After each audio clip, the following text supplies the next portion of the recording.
Oke, kita akan masuk ke topik yang baru yang kita sebut sebagai termodinamika. Nah, topik termodinamika ini sebenarnya merupakan lanjutan dari salah satu topik yang sudah kita pelajari di kimia dasar 1 yang lalu, yakni termokimia.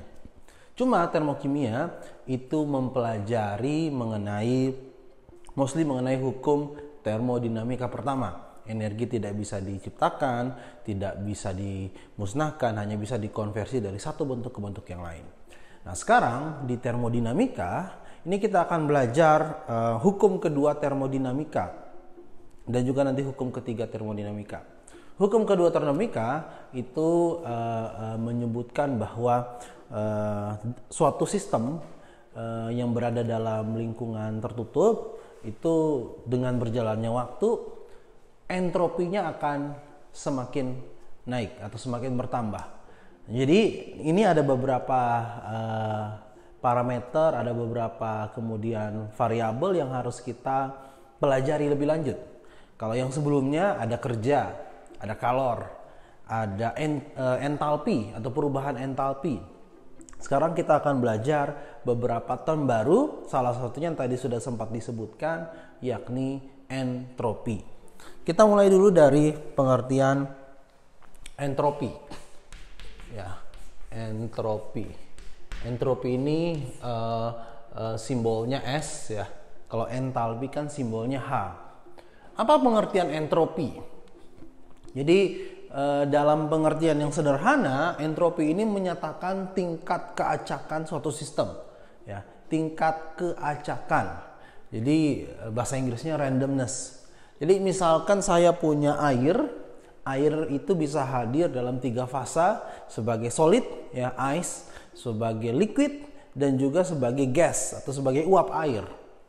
Nah, kalau kita lihat, maka yang paling acak itu kan sebenarnya adalah fasa gasnya, ya. Maka kita bisa bilang bahwa air dalam fasa gas akan memiliki entropi yang paling tinggi di antara 3 fasa yang lain.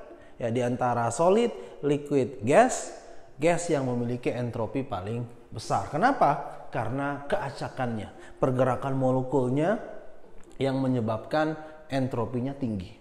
Ya. Jadi sebenarnya entropi itu dalam pengertian yang lebih dalam lagi, sebenarnya banyaknya kemungkinan suatu molekul misalkan atau suatu spesies kimia untuk mentransfer energi. Jadi misalkan kalau dia gas, itu kan bisa bergerak ke segala arah kan ya. Jadi dia bisa mentransfer energi, mentransfer momentum ke lebih banyak arah, lebih banyak tingkat atau derajat kebebasannya dibandingkan dengan liquid, dibandingkan dengan solid gitu ya. Maka entropi kemudian secara sederhana bisa kita maknai sebagai tingkat keacakan. Nah, sekarang perhatikan bahwa entropi ini sama seperti entalpi. Dia juga merupakan fungsi keadaan, ya. Fungsi keadaan. Sehingga misalkan ada suatu reaksi ya, katakanlah apa? CaCO3 misalkan solid berubah menjadi CaO solid tambah CO2 gas. Perhatikan, kita akan bilang bahwa atau kita bisa prediksi bahwa delta S di sini akan bernilai positif. Ya, delta S bernilai positif. Artinya apa tuh, Pak? Artinya keacakannya akan naik. Ya, tingkat randomness-nya akan naik. Kenapa? Karena pada saat sebelum reaksi, reaktan yang ada hanyalah kalsium karbonat dan padat. Tapi setelah bereaksi, yang kita dapatkan adalah CaO. Anggap CaCO3-nya ini 1 mol, kemudian semuanya berubah menjadi produk, maka CaO akan ada 1 mol dan ada lagi 1 mol gas. Artinya kita punya padatan dengan jumlah yang sama dan ditambah dengan suatu spesies gas. Jadi tentu saja kita bisa bilang bahwa ini keacakannya akan meningkat. Maka delta S-nya kita bisa prediksi pasti bernilai positif. Ya. Yang negatif apa Pak? Delta S yang negatif. Misalkan saya punya proses H2O gas menjadi H2O liquid. Ini proses fisis ya. Proses fisis di mana terjadi transisi fasa kondensasi dari uap air menjadi fasa liquid. Ini lebih tidak teratur. Ini lebih teratur. Maka delta S-nya pasti akan bernilai negatif ya. Delta S-nya pasti akan bernilai negatif. Ya. Kenapa? Karena keacakannya akan berkurang. Atau dengan kata lain akan semakin teratur. Sehingga delta S-nya kurang dari 0 atau negatif. Delta S lebih dari 0, maka keacakan meningkat atau makin tidak teratur dan delta S akan bernilai positif atau lebih dari 0. Ya, kira-kira seperti itu. Kita bisa prediksi nanti. Nah, prediksinya ini gimana, Pak?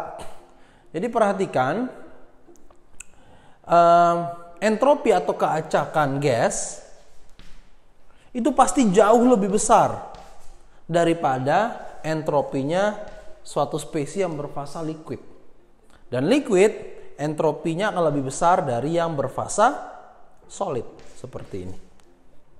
Jadi kalau ada suatu reaksi, yang paling pertama kita lihat dalam memprediksi nilai delta S nanti atau tanda delta S positif negatif, lihat dulu atau fokus saja pada spesies yang berfasa gas seperti ini. Ini kan gas aja ya. Di sebelah kanan gasnya 1, di sebelah kiri gasnya 0. Ya pasti sebelah kanan atau produk entropinya akan lebih tinggi. Maka delta S-nya pasti bernilai positif. Fokus ke gasnya saja ya. Ada lagi contoh reaksi apa? Reaksi pembakaran metana.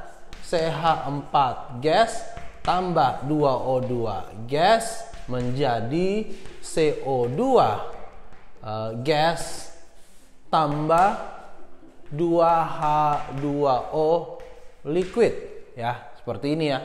Perhatikan, gas di kiri ada 3, gas di kanan ada 1 saja.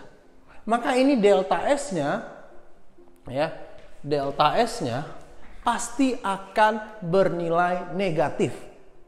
Kenapa? Di sini jumlah 3 mol gas, di sini cuma 1 mol gas. Ya. Maka apa yang terjadi? Sistem akan bergerak menjadi semakin teratur dalam hal ini, dan apa yang terjadi? Delta S kita akan hitung bernilai negatif. Jadi perhatikan saja dulu jumlah mol spesies yang berfasa gas. Kalau tidak ada yang berfasa gas gimana Pak? Fokus ke liquid dan solid. Ya.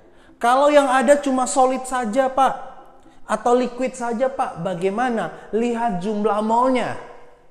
Jadi kalau mol di kiri 1, anggap fasanya sama ya. Mol di kiri 1, mol di kanan 3 misalkan, ya sudah, maka delta S pasti bernilai positif. Kenapa? Walaupun sama-sama fasa solid, tapi lebih banyak molekul di sebelah kanan. Semakin banyak molekul, semakin meningkat keberacakannya. Gitu ya. Jadi fokus di gas. Kalau tidak ada gas, lihat liquid sama solid.